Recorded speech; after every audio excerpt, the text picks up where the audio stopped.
Il y a une certaine forme de paix qui s'installe quand on comprend que personne tient la barre et que l'iceberg a déjà obtenu son permis. Mon nom est Kevin Duska et nous sommes Prime Rogue Inc.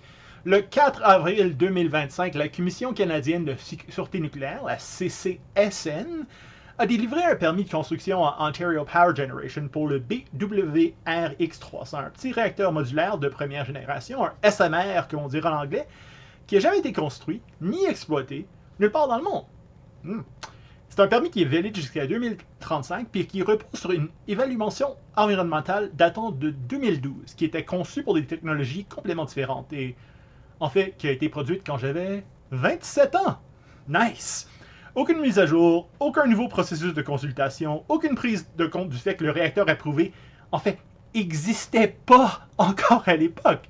Et la CCSN affirme pourtant avoir, entre guillemets, rempli toutes ses obligations légales. Elle considère que cette évaluation vieille de 13 ans est toujours suffisante, malgré le fait que, bon, elle n'a pas inclus les impacts cumulatifs, les changements climatiques, ni en fait les exigences contemporaines en matière de consultation autochtone, notamment celles qui sont issues sur la loi sur la Déclaration des Nations Unies sur les droits des peuples autochtones, en fait la DPA, pardon.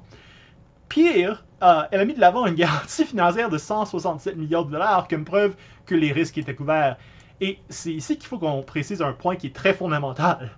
Lors de la relecture pré-publication de notre rapport, Teresa McLennan, qui est directrice générale et avocate principale à l'Association canadienne du droit de l'environnement, la ACDE, elle a confirmé que cette garantie financière, en fait, ne couvre que la phase qui est dite construite, c'est-à-dire avant le chargement du combustible nucléaire. En fait, c'est la construction du béton puis du réacteur en tant que tel. Autrement dit, la garantie couvre un chantier, pas un réacteur. Dès qu'on parle d'uranium, de radioactivité, des risques d'exploitation ou de contamination, cette garantie a plus effet, plus aucune utilité. Elle ne protège ni les travailleurs, ni les communautés riveraines, ni les générations futures, et pourtant, elle est utilisée comme justification pour accélérer le projet.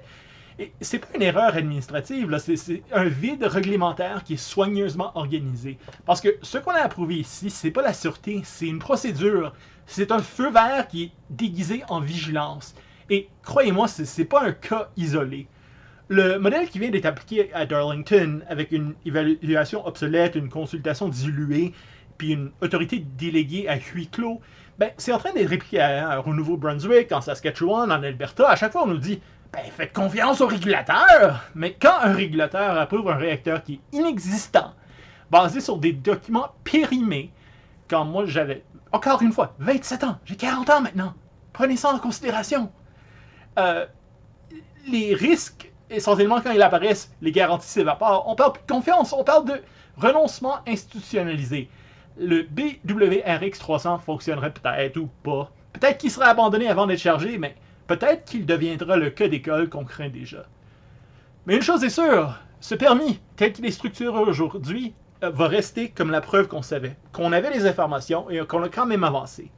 Et quand un jour les conséquences viendront, et elles viendront, on y dira, on a suivi la procédure, le régulateur était satisfait, puis personne ne pouvait prévoir ça.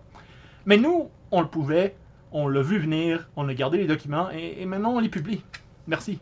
Kevin Duska, Prime Rogue.